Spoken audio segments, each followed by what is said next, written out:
Good evening and aloha. I'm U.S. Congressman Ed Case, coming to you tonight, November 21st, as we tape this from my downtown Honolulu office. I am on a Thanksgiving week break from Washington, D.C. Of course, we had the election. After the elections, I went back to D.C. for a week to try to finish out the current 117th Congress, which it doesn't end until January 3rd.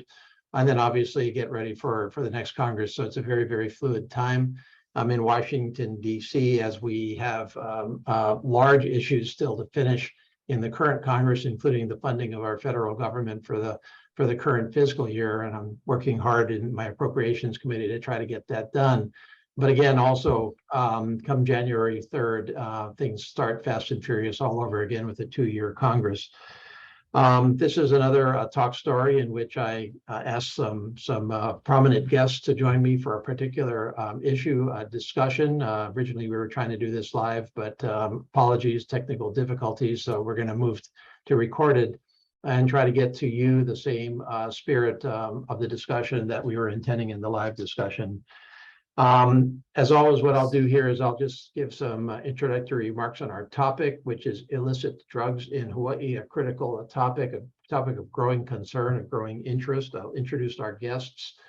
We did get some written Q&A, and I'll get to those questions. And, you know, I want to say, although we're not doing this live and we're not doing live Q&A as we had intended, this is one of those conversations that I hope and believe needs to be conducted in a respectful way, where we try to have a constructive conversation with each other about issues that are of great concern to our country, regardless of your political persuasion. People are suffering, people are dying, communities are seriously affected. We need to find a way through this together. I've certainly noticed from the comments on my Facebook and otherwise that the entire issue of illicit drugs throughout our country and in Hawaii is a very emotional one, as it should be, is a very political one. We've seen that played out in the recent elections, where fentanyl coming over the border has morphed into kind of a broader discussion of our immigration policy, and that's a discussion that's a very difficult one. But I want to stay focused on illicit drugs, especially as it impacts Hawaii. Clearly, we have differing feelings on whether and to what extent drugs should be illicit to start with. We have movements throughout our country to decriminalize marijuana and other drugs. In the elections that just occurred, we had 3 states, as I recall, 2 states moved further to decriminalize marijuana, and 3 states that rejected that initiative. So this is a topic across the country. And of course, each and all of us in our personal lives, our family lives, or our community life for sure have lost loved ones to either drug overdose or death. And so this is very personal. And so it's one of those areas that we need a better conversation in our country. And my goal tonight is to work with my expert partners here to give you some information and then give you an opportunity to comment back. So with that, I'll just do a quick introduction to the subject and then get our guests to present and then get into a discussion with them. More than 107,000 Americans died from drug overdoses last year. 107,000 Americans died from drug overdoses last year. That is the highest annual death toll on record. And that is according to the Centers for Disease Control and Prevention and Control, National Center for Health Statistics. These are not politicians. They have no, they have no, skin in the game other than to just tell the story on the actual statistics, and that's a huge number, of course. That is a very large increase from the prior year. We have seen increases in the deaths from drug overdose increase really since the 1970s, every year except 2018, the only year where that didn't happen, and it still was, of course, occurring.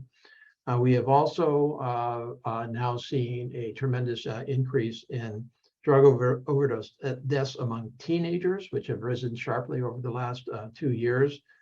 In fact, most teen overdose deaths recorded by the CDC were caused by fentanyl.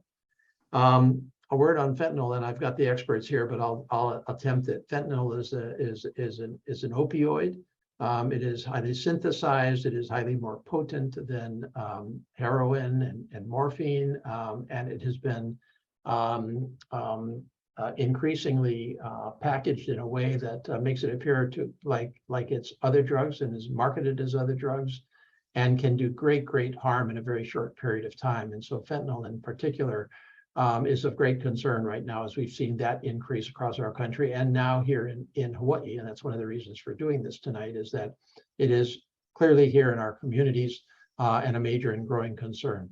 20 years ago, when I first went to Congress, it was crystal methamphetamine, ice, crystal meth, which was a huge concern in our communities. That's still a large concern, but paired with fentanyl, that is reason to be highly concerned.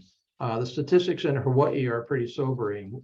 Drug overdose is currently the leading cause of accidental death in Hawaii. 2020 to 2021, there were somewhere around 131 overdose deaths, much of which was attributable to methamphetamine, but opiates contributed to a significant share of those as well. According to our own state health department, fentanyl is now the leading cause of opioid-related death in Hawaii. And recall that it falls disproportionately on younger populations here. And so the question for us here is, what's actually happening in this area? What, of course, are we doing about it? Where do we need to be sensitive to it? Where do we need to help our families, friends, and communities to recognize the risk? And how can we avoid those risks? And how can we legitimately help the people that are suffering from substance abuse disorders? We can't just cast them by the side of the road. We have to help, and that's what we are doing. Your federal government is involved in this in a major way in a number of areas. First of all, we support law enforcement efforts to locate and prosecute and remove from our society the people that are actually manufacturing and dealing these drugs and distributing them.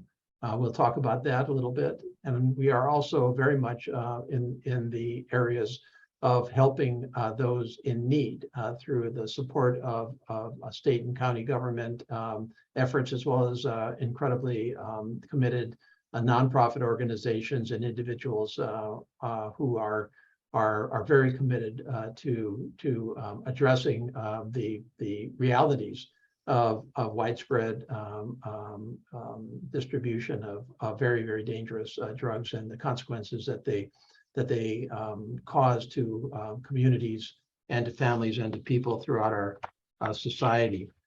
So with that, I am going to introduce my two guests here tonight, and they are going to tell you a little bit more about the reality of what they face as we try to navigate through this very difficult time, especially with fentanyl, but not exclusively, of course. This is not a new issue. It's just taken a new turn that is a very great concern to all of us, and demands heightened vigilance as well as heightened efforts across the board. Number one, I have Gary Yabuta, who is the Executive Director of the Hawaii High Intensity Drug Trafficking Area, or what we call HIDTA. This is a grant-funded program that's been around for over 30 years now, which is an effort, and Gary will tell you a little bit more about it, so I'm just going to give the summary. This is a very essential program that attempts to muster the resources of the collective law enforcement and related agencies, federal, state, county, and communities on the law enforcement side. We have various of these areas across our country, 33, I think at last count, that muster these resources. Hawaii is one of those 33. And so we have a HIDTA right here in Hawaii, which is funded by our federal government. It's one of my main priorities every year in terms of appropriations on the law enforcement side, is to make sure that HIDTA is funded for its efforts.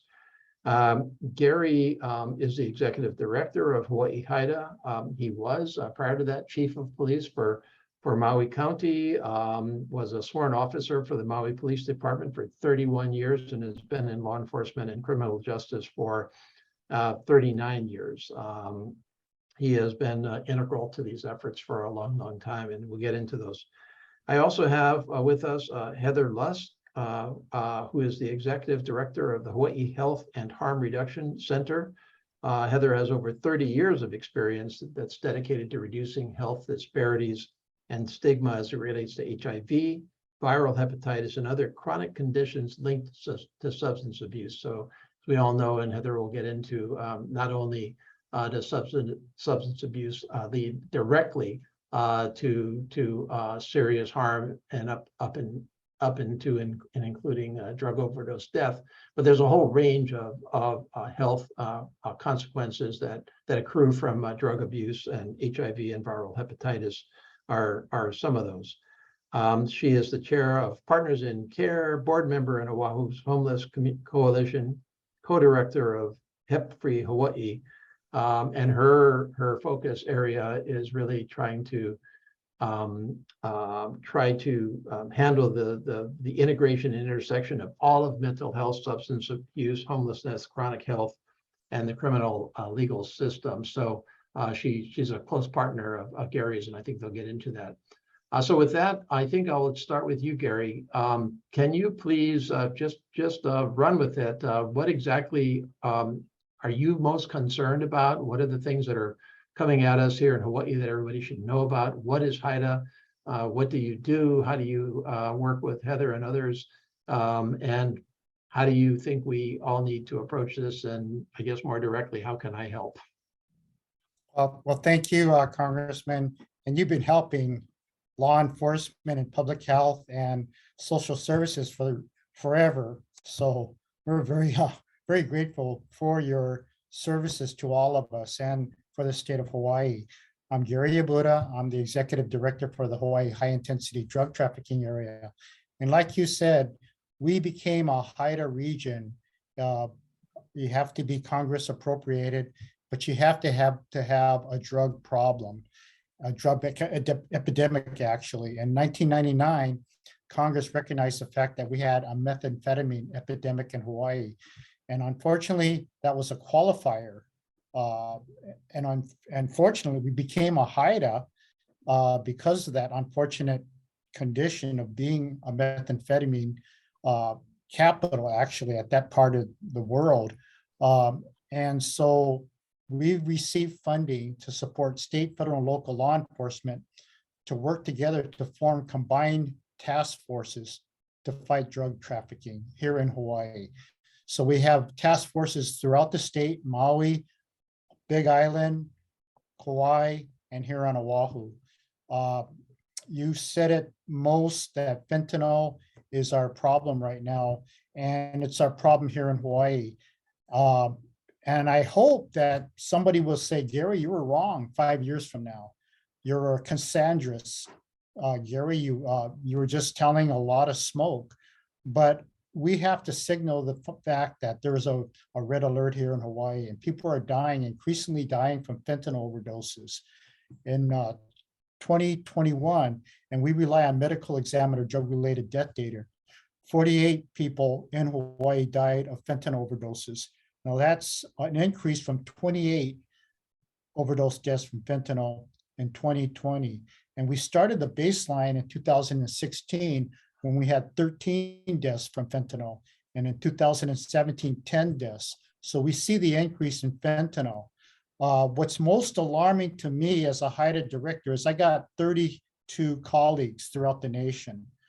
And our West Coast colleagues all agreed only 3 to 5 years ago that fentanyl had yet to cross west of the Mississippi River. It wasn't in the West Coast. Methamphetamine was the big problem. Black tar heroin was a problem.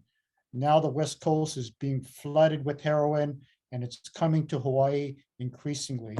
And people are dying here in Hawaii, and that's the fact. Again, I'm not a Cassandrist. I'm not blowing up smoke. This is the reality. And we can stop this. We can nip this fentanyl problem right now because we have that type of people to work with, like Heather Lusk, the Hawaii Harm Reduction Center, her great people, her staff. We have great people in the Department of Health that are trying to make a difference. Nonprofits, everybody's trying to get on board.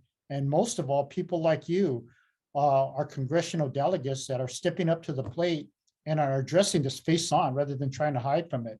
So we have a big task to do, but fentanyl is here. It comes from the Mexican cartels who manufacture it at a cheaply reduced rate. And then they bring it across the border and it's smuggled from the West Coast to Hawaii, air passenger carrier or parcel delivery systems. And that includes US Postal, FedEx, and UPS. Now, why fentanyl instead of heroin? Well, fentanyl is a synthetic. It's made 365 days out of the year, 24 hours a day, because it's a synthetic, it's a chemical. And heroin is an organic, and it has to be raised by a poppy plant. And then the opium poppy plant has to be harvested, and it's seasonal, it's a crop. And then you have to have an army, a cartel army to protect it. So it's more cost effective to make fentanyl, which is 50 times stronger than heroin, and bring it across the border in small little concentrates in counterfeit pills and powder. And it's smuggled across throughout the nation. So what's happening here in the West Coast came to Hawaii, and it's evolving. And now our counterparts in Guam, Saipan, CNMI, Australia, and New Zealand, they have to worry about the same things that we have to worry about. The tide of fentanyl moving towards the Pacific Ocean.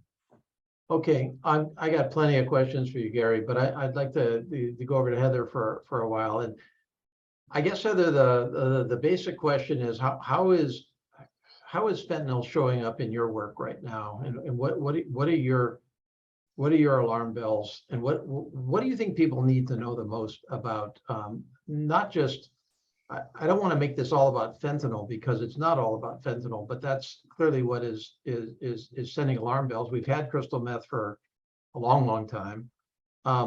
What's different now? Yeah, first of all, thank you so much for Congressman for having myself and Gary on here. You know, when the Hawaii Opioid Initiative launched in 2017, and both Gary and I were there, we were doing it knowing that the fentanyl had not crossed the Mississippi, or that we hadn't seen it yet. And I remember all of us feeling like we were getting ready for what we knew was coming. But I don't know about you, Gary, I had hoped we had been wrong, right? And I had hoped that we wouldn't see the numbers that we're seeing now. And I think that I'm seeing kind of three major trends. One is that definitely the counterfeit pills, they are significant. We know from data from Gary and his team that they've been seized in some of the islands. So really, you know, people capitalizing, unfortunately, on opioid use disorder and creating these synthetic fake pills. And so those are, we're seeing a lot more access to those, and people getting them and not realizing that they're not from the pharmacy.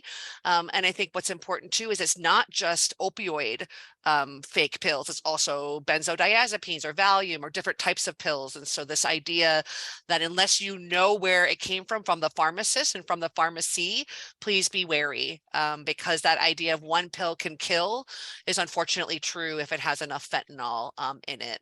Okay, and can I just stop you, because Sure. this is educational as well to everybody listening in. So when we're talking about counterfeit pills, we're talking about pills that are fentanyl, which is highly dangerous under any circumstances, being concealed to look like something else, right? Correct, Like it's correct. legitimate. You went down to the local pharmacy and picked it up for, you know, whatever. And I guess, okay, so one basic question is, why is it being concealed in that way? Are they trying to get people on a habit from fentanyl, or why are they actually? Why is this such a dangerous kind of gambit for the, you know, dealers and the distributors? Why should people be so sensitive to that, and why is it happening? Yeah. Well, I'll let Gary talk a bit more about kind of some of the supply issues and what he was talking about before about the trafficking.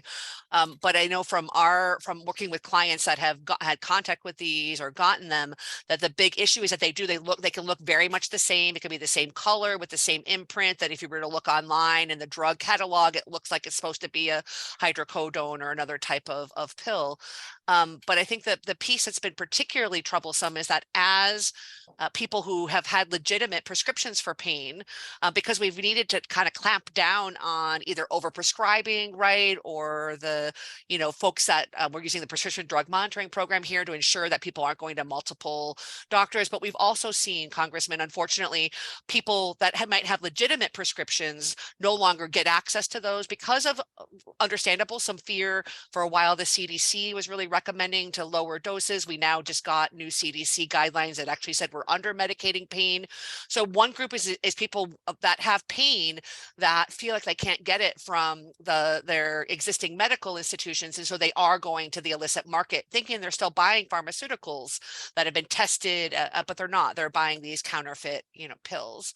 And then my other understanding, and Gary, I'd love to hear your piece on this, is that it's a lot easier for people that are trying to smuggle it in because it just takes a couple kernels, right, of the fentanyl with talc, or I don't know, Gary, what else the drug labs are finding are in there. But then it might be easier for them to get them in under the guise of them being these counterfeit pills. And then I think we get to lastly, what I'm hearing is folks feeling like if it looks like it's a pharmaceutical bottle, then they also are thinking that it is not only a legitimate substance, but that it is being prescribed and therefore has a therapeutic use without understanding the possible dependence that people can get a very short time with opioids. So those are three of the things I'm hearing. But Gary, I'd love to hear from you more from the law enforcement side about why it's coming in these pills instead of maybe the powdered fentanyl, which I think you guys are also seeing. Oh, Heather, you're dead on spot. I think you have a clientele that were used to getting their opioid prescriptions from a doctor and no longer can. So they're desperate and they need to relieve the pain that in their minds is perceived chronic pain. And the only way they're going to get that relief is from opioids. And so they seek out black market opioid products, whether they're seeking counterfeit fentanyl pills or what they think is an actual Oxycontin from the black market. The other clientele is the youth. And those are the youth that I want to get high. I want to try this. Hey, I'm looking at the social media. I'm chatting with somebody that's saying, hey, this is good. This is a fantastic high. You should just try it, and they're enticing that. They're glamorizing fentanyl products, opioid products on social chats. And those are something that's just the child or the youth in their bedroom, isolated from the parents and anybody else from adult supervision. So that's why you see such a wide range of deaths from the autopsy reports, from young adults to 50-year-old victims. So two types of clienteles that I see. I think what I've been told is that you start off with the counterfeit fentanyl pills, and then you want to get more potent forms of fentanyl. So you escalate to the powdered fentanyl, where you can smoke it, snort it, or put it behind your gums like a cocaine. But those are the ways that you can inject fentanyl in your systems without a needle. And that's why it's so dangerous, because heroin was almost exclusively something that you injected. And that's why you had the needle exchange program, Heather. With fentanyl, it's so potent, you don't have to inject it. You can snort it, you can smoke it, and you can just ingest it with your gums. So that's the scary part. And that's how fentanyl escalates from the counterfeit pills to habitual use and to the necessity for fentanyl in powder form. But there are also, we've talked about youth who are particularly at risk here, but obviously there are adults out there that do not have chronic pain who also seek it out, right? They are certainly subject to getting addicted to it and to be at risk of overdose, right? And this is Heather's field, and I'll let her elaborate. What my research has shown is that somebody that's addicted to an opioid, in particular heroin or fentanyl, the withdrawal symptoms are very painful. And so you're not taking the fentanyl or the heroin during withdrawal, you're taking it to get well. You're taking it to relieve the pain caused by the withdrawal. But that's Heather's expertise, so I'm going to acquiesce to whatever Heather has to say on that particular matter. Oh, yeah, thanks, Gary. Well, the first thing I want to say is when you look at the Hawaii Department of Health's overdose waiver for opioids, it was prescription medications until about 2016 and 2017. Then it became heroin for like a year or two, and now it's fentanyl, as you mentioned, Congressman. So we have seen the transition in our overdose deaths going from the prescription pills to the heroin and now to fentanyl. So at least historically, we do run the statewide syringe program. Hawaii was the first state in the country to have statewide syringe access last year, 1.2 million syringes. And historically, opioids were, according to our data, the drug of choice. Methamphetamine is now taking that over. So what we have seen is people who weren't necessarily seeking fentanyl, but then it started creeping into the supply. Both of opioids, but also methamphetamine, right, Gary? We have definitely seen fentanyl within the methamphetamine or ice in Hawaii. And I know we've at least lost a couple of people to overdose that did not realize they were taking fentanyl, or at least didn't self-describe. They really thought they were taking methamphetamine or ice. So that kind of, whether it's cross-contamination or whether it's purposeful, I don't know that I know, Gary. It may be a combination, but it got into the supply. And now we're starting to see people who are seeking fentanyl. We had never seen that before this year ever, as far as people who then got exposed, whether it was through their opioid or through other drugs. And that now that we have a very small, not large, but a very small group of people that might be what they would call their drug of choice or what they're trying to get. Otherwise, it was people with opioid use disorder, as Gary mentioned, of folks who didn't really use to get high anymore, but used to stave off, exactly as he said, the withdrawal and the negativity. We also run a very robust medications for opioid use disorder program, buprenorphine program, and have over 200 folks that have successfully transitioned. So I do just want to highlight that we have very effective medications for opioid use disorder that we are seeing more and more people avail of, especially because of the fear of fentanyl and the way that it's been impacting the overdose deaths. So I just wanted to highlight that we're seeing it really in three different ways. One is the counterfeit pills. Two is the having it cross-contamination or getting into the other drug supply. And three is a very small, purposeful group of people that are seeking that fentanyl. Okay, so, I just want to, be real practical with folks that are listening in and may not, understand this at the level that you both do. What are the practical alarm bells that should be set off to watch for either your own mistaken use of fentanyl or the use of fentanyl by mistake or otherwise by your loved ones, including your teenage children? What should people be looking for? I mean, I think first and foremost, I think you would agree, it's like, well, if you've got any pills around, you better know that the origin of those pills was a pharmacy, right? Wouldn't that be kind of the first and foremost guidepost? Yes. Yes, that we also really recommend that people obviously store their medications safely so that young people or others can't get into them and divert them. And we definitely don't want them put into the water supply that goes into our oceans. So, but really the challenge is that, at least when I've been doing this work for about 30 years. And when I was first doing it, overdose was very real, but it was rare that the first time somebody used, they may overdose and pass. And that's what's real, unfortunately, with fentanyl. One time, in fact, we have some cases of a couple of young people in Hawaii that died, we think probably the first time that they used it. But in general, the signs of an opioid overdose would be slow to respond. The breathing has slowed down. They may not be able to talk. If they are breathing or talking, it could be almost like gurgling.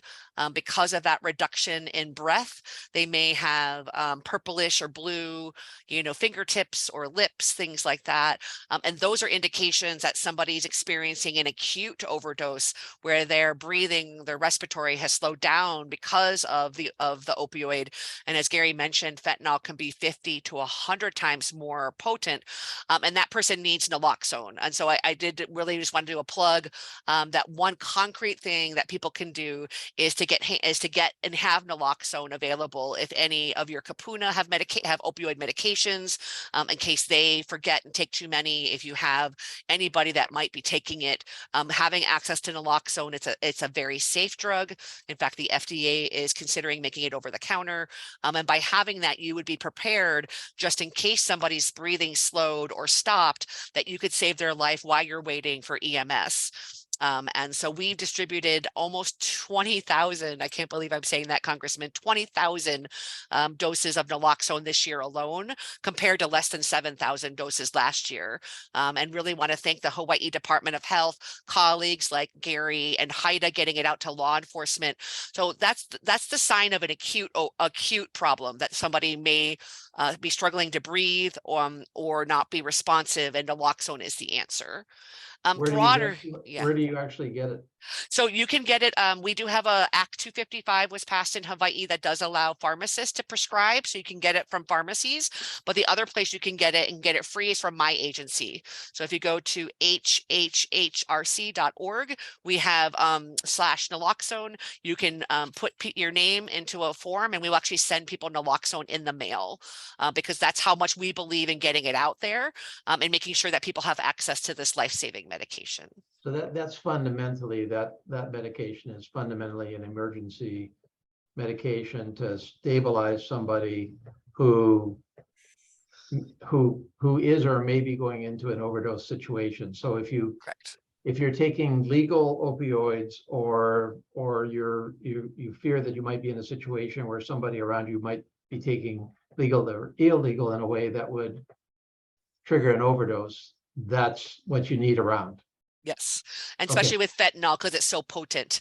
A very small amount of fentanyl could cause someone to go into an overdose. Okay. I just want to add, Congressman and Heather, dilated pupils is another indicator of an opioid overdose. And Heather's right about the Narcan naloxone. It's harmless, but it's a lifesaver. It blocks the opioid receptors from receiving any more opioids. And our trained EMTs, emergency medical technicians, treat about 1,000 opioid overdose calls a year. And these are trained EMT personnel. Less than 50% are actual opioid cases. So number one is they're giving the Narcan, just as a first aid response, which is okay because it's harmless and you're still saving lives, but it's not always going to be an opioid overdose that you can diagnose. When you go to the emergency room, you have more evidence and more time to really diagnose what the overdose is from, or the condition that can be determined. But at the scene where it's life and death, the EMTs are giving Narcan. What they are going on are objective symptoms like what Heather mentioned, and the dilated pupils, but it's a lifesaver and it's not going to do any harm. Okay, let me switch back over to the HIDA side here, the law enforcement side. Gary, could you just describe how HIDA works a little bit, and how are we, first of all, trying to prevent this coming into Hawaii, and then prosecute, disrupt, whatever, pursue law enforcement procedures when people are caught doing so. Right. Well, HIDA's role is to provide resources to nurture task forces consisting of state, federal, and local law enforcement to synergize their capabilities and working together to form a viable fentanyl interdiction effort. And that's what's happening here in Hawaii. And I'm very proud to be part of that, to provide these resources. What we have here is an all-out alert from law enforcement. They're not saying, oh no, we don't want to investigate any other drugs except for fentanyl. No, they're taking everything and anything. But when it comes to fentanyl, they're digging as deep as they can. And the U.S. Attorney Claire Connors is pushing for federal sentencing enhancement laws like the Len Bias laws from 1986 So we're working together to making sure that those people that are selling these drugs that are causing the death of persons who use that drug go to jail for a very long time.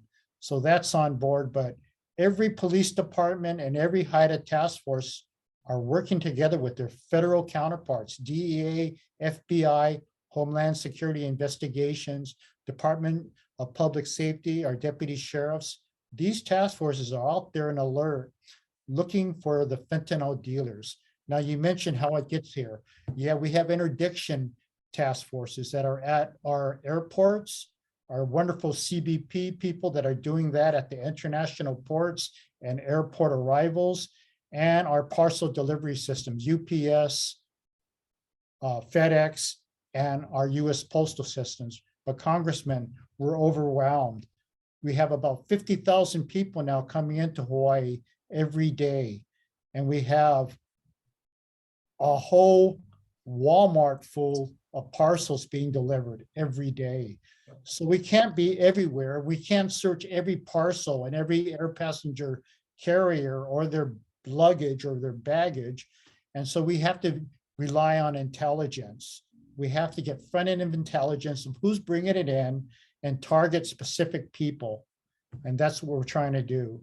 Are we winning the war on drugs? No. More drugs are coming in than we can confiscate. But we will go after those that spent their target that are using fentanyl as their profit-bearing drug activity. So when you talk about, well, first of all, I think one thing that we have talked about, but I think people need to be reminded of, is that in a domestic situation, so in other words, somebody traveling here from the mainland, or a parcel arriving from a mainland destination, there's no absolute right to search that person or to open that parcel. And you have to have probable cause to do that, right? Absolutely. Versus the fact that you mentioned earlier that fentanyl is an increasing concern for countries like Australia and New Zealand, where we actually are able to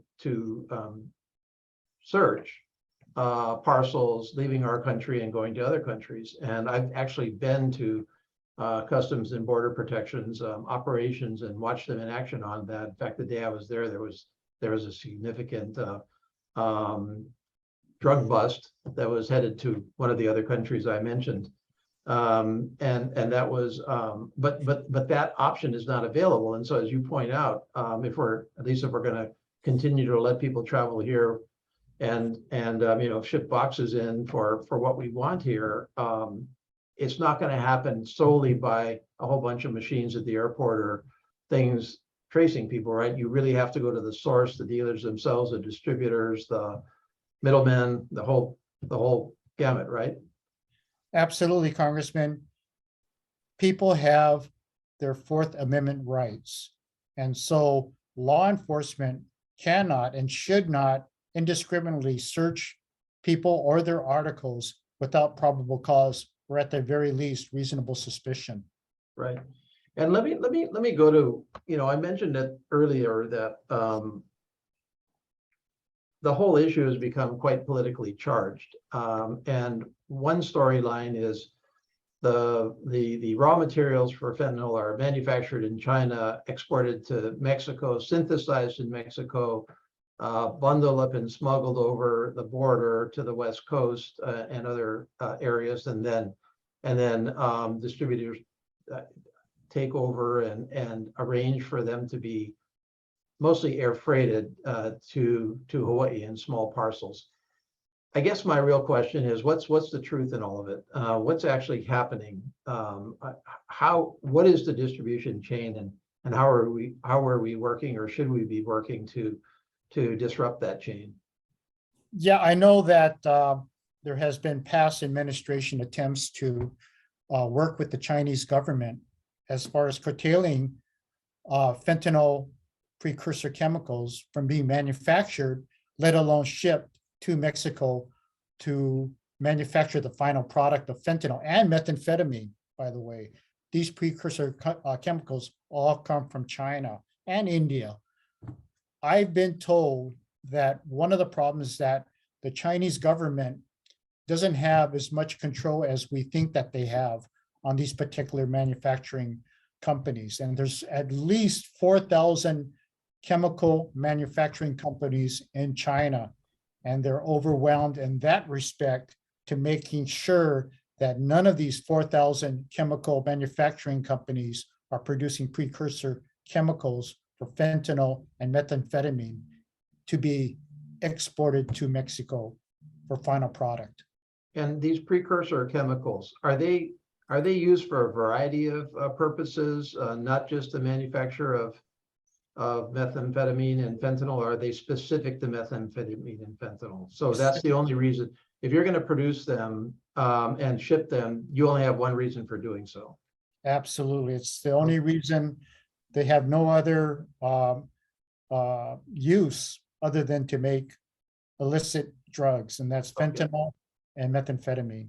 All No, right. it's not Well, for syrup or anything else. yeah, clearly we have been engaged in a very difficult discussion with China and other countries that manufacture the precursors, but Mexico is also a huge part of that problem, right? Because that's where it's synthesized, assembled, and it's done there because they are able to through the cartels, if I have it down correctly, and they've arranged very sophisticated distribution networks from Mexico to our country, correct? Absolutely. They're one of the biggest money-making manufacturers in the world, and it just happens to be manufacturing illegal drugs. These are violent cartels, and literally they're killing each other by the thousands. The two main cartels is the Sinaloa cartel and the Jalisco New Generation cartel. Those are the two major ones, and they make their products in Mexico. The government really can't control it because they have their own personal armies. They get it to the border, and the gatekeepers from the cartels are trained, and they use their expertise to get it across the border. And then from there to distribution points, it's shipped throughout the United States. Right.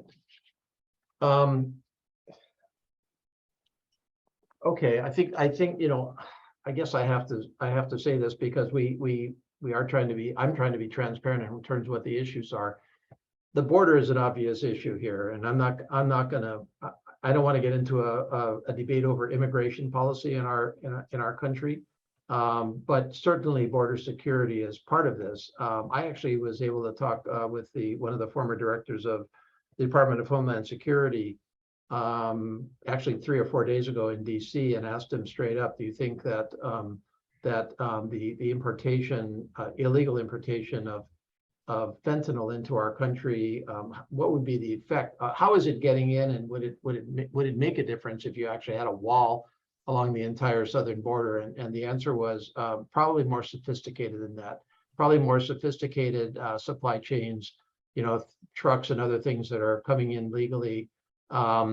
It's at a mass where to envision that it's being brought in by folks that are trying to illegally enter our country and in open parts of our border is probably not how it's actually happening. Now, I know that's not the answer that some people want, but that's the reality that I think it's more a matter of targeting the smuggling operations, targeting the intelligence, and targeting the actual more sophisticated mechanism for transporting it across the border is where we have to put our money from this perspective. But that's my observation there. Let me go back to Heather, and I'll just ask you a few questions here that are coming in. Here's one. I don't know who the best one to ask is. When are we going to be testing for fentanyl here on a regular basis versus sending samples to the mainland? Do we have our own lab set up here yet? I don't know whether that's testing to verify fentanyl or do either of you know the answer to that question? What are we supposed to be testing for, and are we sending our stuff to the mainland to get tested?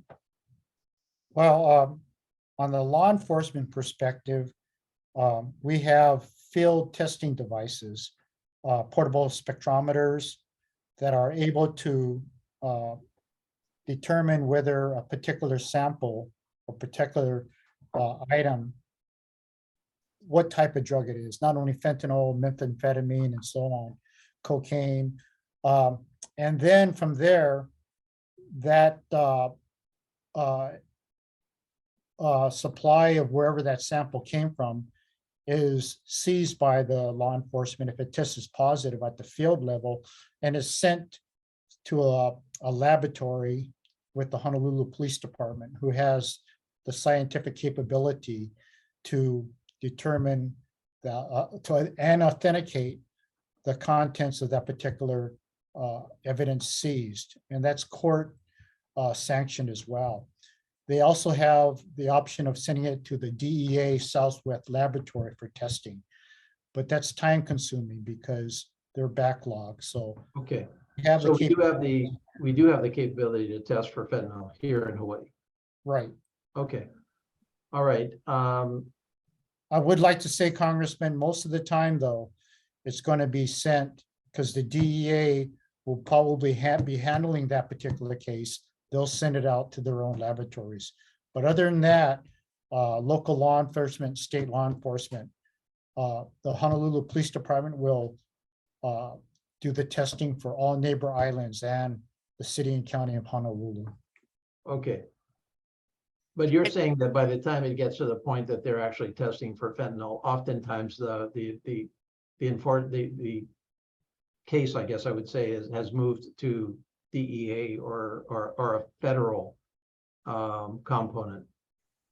Yeah, but again, it doesn't have to be a Honolulu Police Department test set because Okay, it can go state or local, and they have the capabilities. okay. And just to note, Um, Congressman, that we do give out fentanyl test strips, which are commonly used in harm reduction programs like ours that allow people to test individual drugs. It's usually used for urine drug screening.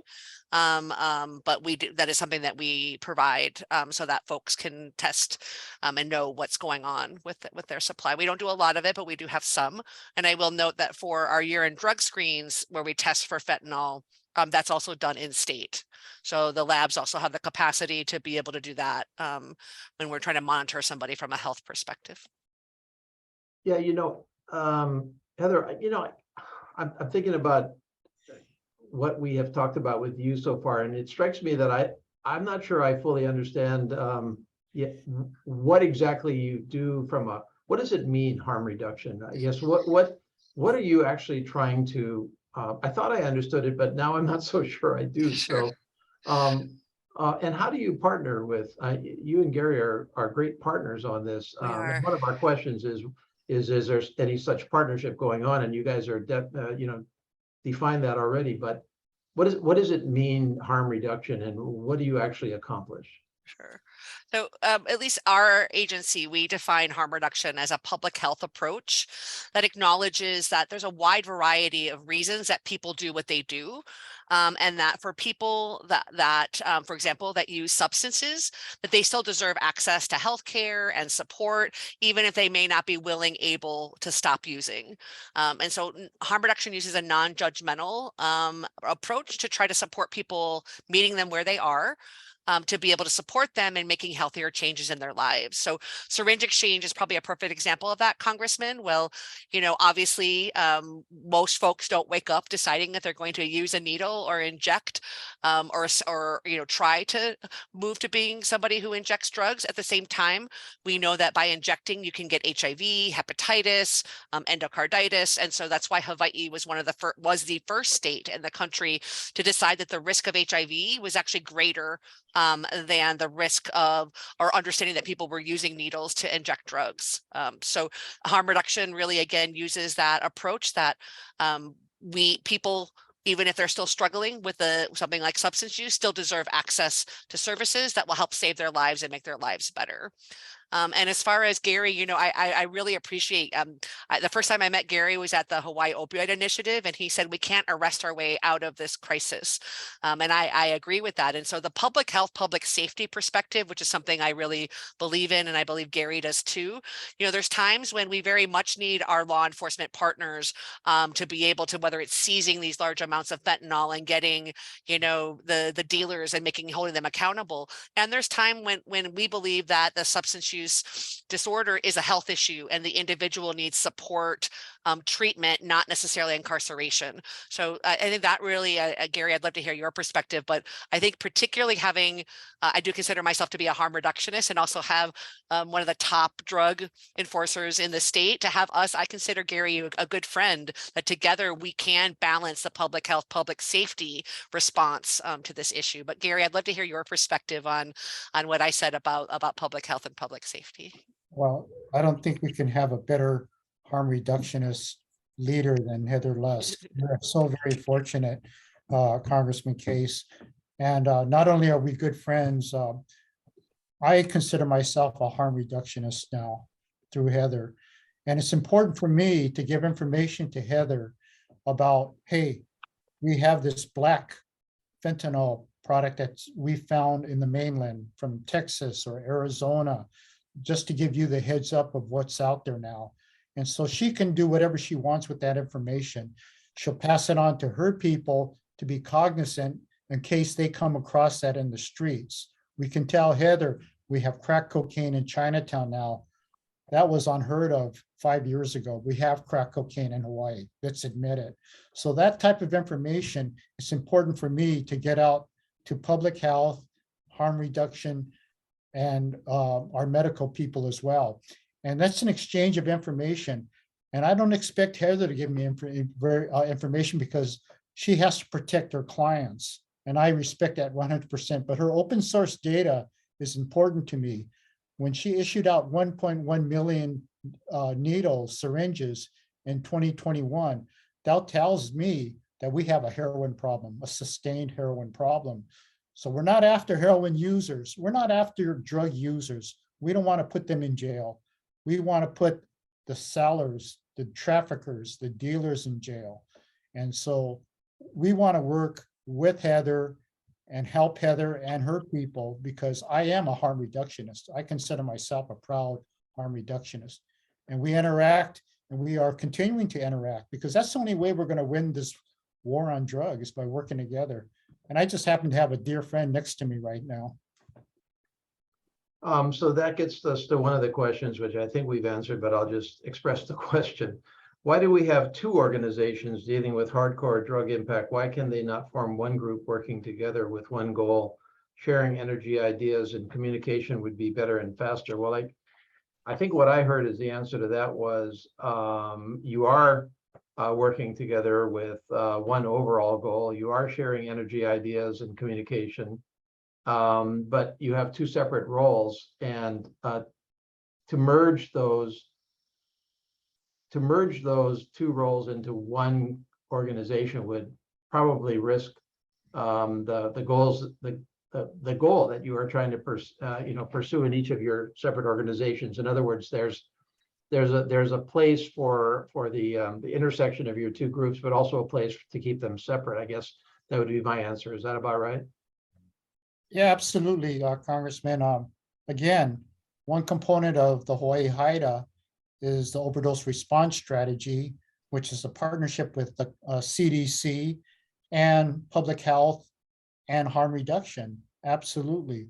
But my primary goal is to arrest drug traffickers. And that's my primary goal and responsibility, to get the traffickers who sell the poison, who are killing our people and our youth and our poor, are uneducated. And that's who we have to concentrate on at the Hawaii HIDA. On the other side, I have to work with Heather. I don't have to, I love to. And it's working. We are a team, and I'm a very proud team member. And Heather's here. Another question I think we answered. What are you in Congress doing to counter the increasing threat from China in our election system, national security, and drugs coming through the borders from China? I think I'll get into the election system and national security in another forum, although there's some relationship here. But I've tried to lay out some of the practical challenges we face with the drugs coming through the borders from China, which is an indirect supply from China, that our country is very much involved in the discussion with China on the manufacture and distribution of the precursor chemicals. But as I think everybody knows, that's a highly difficult discussion nowadays. So I can get into that more. You can, by the way, anybody that wants to follow up, just email me at ed.case@mail.house.gov. I think this is for you, Heather, question. I know many people who have legitimate reasons for being prescribed opioids for chronic pain. However, the anti-opioid hysteria has made it impossible for many to get the medications they need. The CDC is going to release revised opioid guidelines to correct the mistakes of the past by the end of this year. So pending that, many people with chronic pain have turned to street drugs instead. And I think you've already laid that out. I mean, that is all correct, except that, did you say that the CDC has now come out with revised? Yeah, they just did, just in the past couple of weeks, came out Okay. with revised pain guidelines. Yep. Okay. So all of that is true, and I think the practical reality is that as we dealt with a opioid epidemic throughout our country that has killed many people across the country and is still raging away, we obviously cracked down on the potential abuse of opioid drugs by limiting distribution, by raising the bar to access opioids, and that was no solution to people in terrible pain. And that's why you say people are one of the reasons why people are turning to fentanyl as an alternative to that. And so you're kind of damned if you do and damned if you don't. You've got to take care of the opioid epidemic, but you also have to take care of the distribution of fentanyl as a result. So I think we're all on the same page on that. But then the question goes on to a little bit more difficult answer. And I'm not asking you to answer it. I'll try to give my thoughts, but you can weigh in if you want. Do you think that if the federal government declassified marijuana as an illicit drug and made opioids easier to acquire legally for those who really need them, that this would cut down on the illegal drug trade? Well, I think the answer on making opioids easier to acquire legally for those who really need them, that is what CDC is trying to do, right? Yes, the recommendations are really ensuring that people have access to appropriate pain management. And I think that one big piece here, and not to get too into the weeds, is there isn't good reimbursement from our third-party payers around some other interdisciplinary pain management, meaning my insurance, for example, doesn't really cover acupuncture.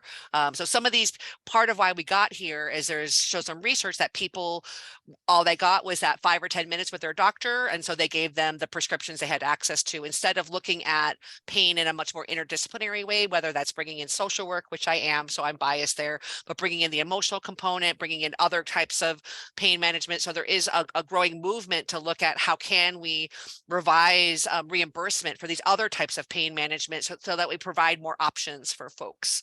So that I will say that more and more we need to figure out how to support people in getting access to this interdisciplinary pain management, which typically, again, is going to be much more than just prescription, though that may be part of the answer as well.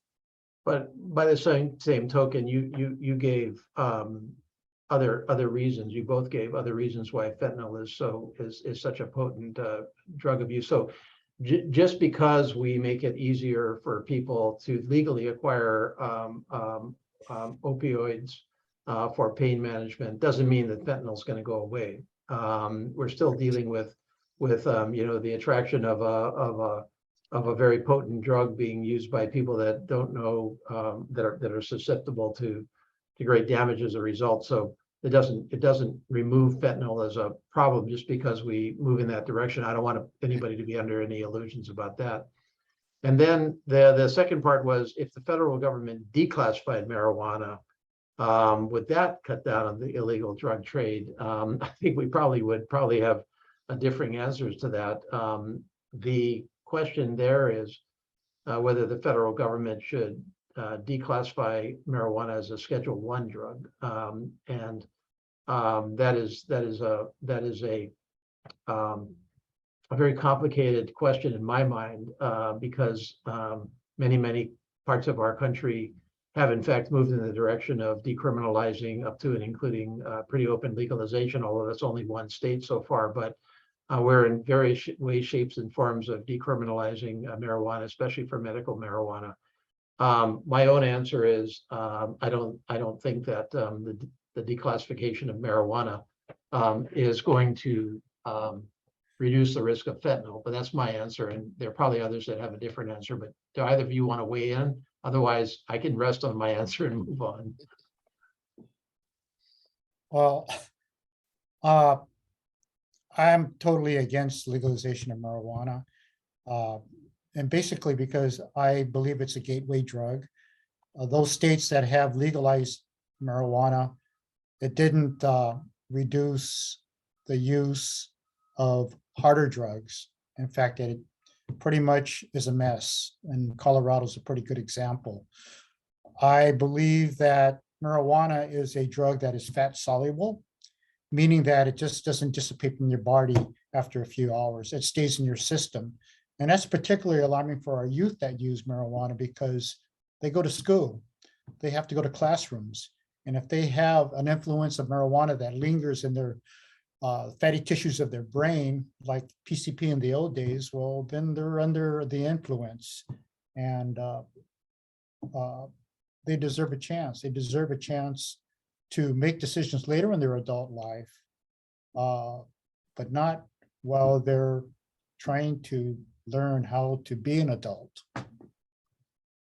Yeah, it's a very, very difficult one. I mean, I think I don't think there's an easy answer on this one. In my own personal thinking, I have, I suppose, gravitated towards the conclusion that states should be able to figure this out, and some states are going to go in a different direction than other states, and they're going to make a different judgment. And to have a one-size-fits-all national approach probably doesn't work anymore. But that's just my thinking. And Congressman, you and I had the discussion. Not only is it a matter of legalizing marijuana in Hawaii, well, that opens up outdoor production of marijuana. And there was a reason why we grew sugarcane and pineapple when there was a demand market for us, because it was the easiest and cheapest place on the face of the earth to grow those products. And we will grow the best outdoor marijuana in the world because of our water source, our climate, and our soil. And do we want to be recognized as the marijuana capital of the world? And it's going to have an impact on our environment, and there'll be a black market source. And yep. Well, I think all incredible points. We haven't gone to full decrim in Hawaii yet, and it is certainly going to be in the state legislature again. And I think there was great momentum towards opening it up across the country a couple of years back, but I think the experiences of some of those states are showing with actual consequences to that approach have perhaps tempered some of that enthusiasm. And like I said earlier, some states proceeded with legalization during the recent elections, and some states didn't. I think one of the things that's interesting to me is that the states that have legalized it enacted very high kind of entry fees to do so. And I think, and this is my own judgment, they made the mistake of viewing it not from a health balance, law enforcement and health balancing exercise, and more into a money producing exercise. I think that was a mistake. And what they're seeing now is that their price of entry into the legal market is so high that it's driving the illegal market to recur, which is what they were saying that we were going to get away from. So I think it's very, very complicated, and I don't wish the Hawaii legislature much on trying to sort that out. But like I said, I think there's some very strongly held thoughts here. Here's another. Sorry. I was just going to say that I do know from last I saw the numbers that pain was the #1 indication, at least for people who got the 329, the medical cannabis card in Hawaii, that pain by far is the highest listed ailment. And I think from, at least from my perspective, and I do have I think a different perspective, is I get really worried about the criminal aspect of people going to jail for possession of marijuana, for example, and then it's hard for me to house them or to help them find a job or to have all these other pieces. So I also really feel like it's different when we come to young people, as Gary said, but I'm also personally just seeing a lot of criminalization of behaviors that are really making it difficult for folks to get back into the community, work, live, and be healthy. So hopefully there's a balance that we can keep people safe, but also hopefully limit some of the, at least that I see, the harms of the criminal aspect that again makes their lives more challenging to integrate back into the community. But I really appreciate the ability Yeah. just to have this conversation with you all, because it's a very complex and not easy to find that balance. And I agree with Heather 100%.